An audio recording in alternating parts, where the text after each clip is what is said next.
one of the most complicated tasks out there is to make a turkey and cheese sandwich. Well, fear no longer. I've been making these sandwiches for almost a year, and trust me, they are filled with way more yummy ingredients than the old plain turkey cheese sandwich that you normally eat. First, you need your ingredients.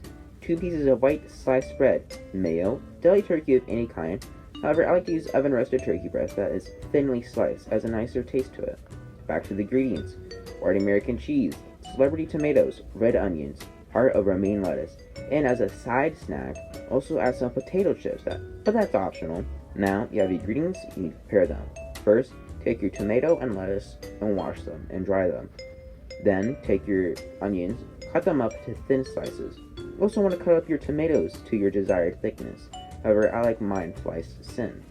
Now that you got your ingredients, time to make the sandwich. Get a butter knife and evenly spread the mayo onto both slices of your bread.